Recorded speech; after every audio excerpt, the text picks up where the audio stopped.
Welcome back, villagers. Be sure to hit the subscribe button and the bell for great parenting tips. Do you dread temper tantrums? Are they stressing you out?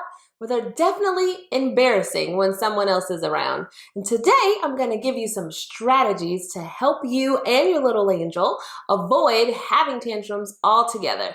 Be sure to watch my second video, though, about what to do when you're in the middle of a tantrum. I'm Jade, and this is my village.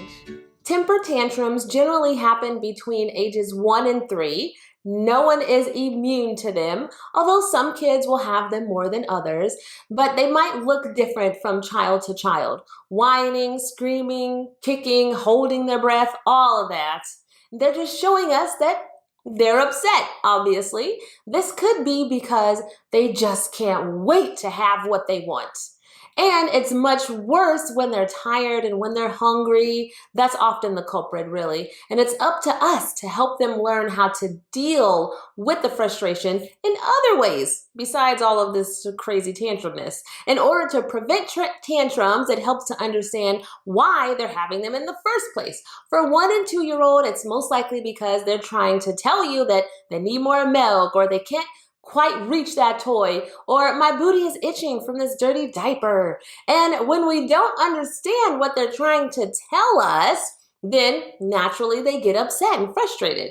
While 3 and 4-year-olds, they figured out that they don't have to rely on us for everything. They're now able to understand what it is that they want and what it is that they need, and now they know how to ask for it. Problem is, they want to be in charge and they don't want to hear you say no.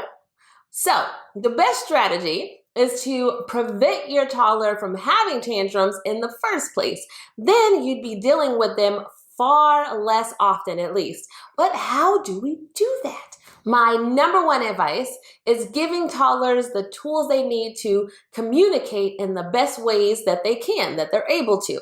Oftentimes, they're just frustrated because they can't communicate what it is that they want or what they feel. Imagine if they could just tell you, then they wouldn't have to cry about it. Watch my video too about teaching babies to talk for tips on that. And even if they are 3 years old and talk very well, that doesn't guarantee that they know how to communicate their feelings. That's another part, which is why we have to point out to them that what they're feeling is frustration and anger. This is what it looks like. And then you give them strategies to calm themselves down. This one is hard for a lot of us because most of us were raised with the because I said so answer to everything. But this tip is let's choose our battles. Just stop and actually consider whether you really have to say no to what they're asking for. Maybe they just want to climb into the car by themselves. Yes, it will take a full extra 25 minutes, feels like it anyway, but that's one tantrum that's been avoided and you've helped your child feel listened to and appreciated. Next, I'll give you yet another reminder that toddlers love routine. If you're about to change up their activity or remove them from a fun situation, be sure to give them plenty of warning so they know what's coming next. When this song goes off, we have to leave.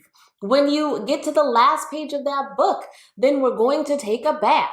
Then warn them again once it's close to the time. Okay, song's almost over. Get ready to go soon. Or, oh, I see there's only 2 pages left. Almost bath time. Boom! Tantrum crisis easily averted. Done. You already know, too, that children love attention and they'll take it whether it's negative or positive. So make it a point to look for good things throughout every day that they do and give them plenty of praise. Did they just share? Give them a hug and tell them how much you like that. Did they drop something but then actually pick it up? Whoa, thank you for picking that up and not leaving it there. If you give them plenty of this positive praise, then they're less likely to seek out the negative kind that they are guaranteed to get when they do something wrong. Because we'll yell at them. If there's something that they'll want but aren't allowed to have, then hide it. Out of sight, out of mind works for a lot of things. If they see the tablet, they're more likely to ask for it, right? That's one less power struggle for the day if it's hidden. If it's too late, they've already seen the basket of candy, then be quick, distract them with something else so that they stop thinking about how badly they want that candy. Say, maybe after we eat all of your lunch, you can have some. But right now, we're going to do this cool project. Or, oh, let's water the plants.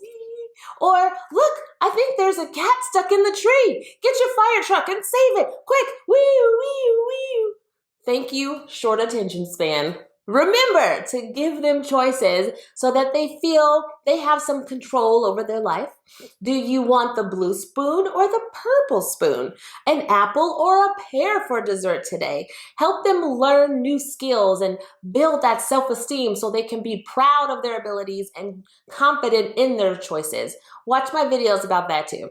Now, if you know you're going somewhere where a tantrum is likely to happen, then prepare everyone for it. Don't go to Target when your toddler is tired or hungry, obviously. Take a cool toy or book with you. Be sure to talk to them while you're there. Ask lots of questions. You can make a game out of shopping. Play I Spy with My Little Eye. Let him pick out something for the house too so he feels included. And my last but super important tip is to never give them whatever it is that they want when they have the tantrum. Why? Well, I know that's the easy way out. It's what we want to do. So they'll just be quiet, but you're setting both of yourselves up for failure there because the next time she wants something, she knows that if she yells and cries loud enough, that you will give it to her. Since you did before, right? Why wouldn't you do it again? Never reward negative behavior because you'll only get more negative behavior as a result. Now, it's not possible to stop every single tantrum, but with these strategies, at least you can reduce them quite a bit.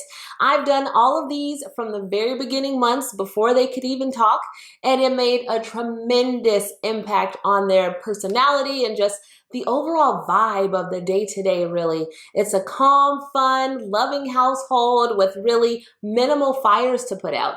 And the terrible twos really aren't that terrible. At 2 and 3 years old, my boys have a tantrum only every now and then. And I tried to think of how often, like once a week, 3 times a month, but it's so infrequent that I honestly don't know how often that it happens. But I hope you'll be able to say that as well. That you can't say, yeah, you had once a day yesterday.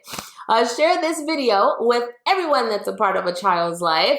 Share your own tips in the comments too. Let me know what questions or struggles you have about tantrums yourself. Now hit that subscribe button and the bell for more great parenting tips, please. And you can go ahead and watch my next video.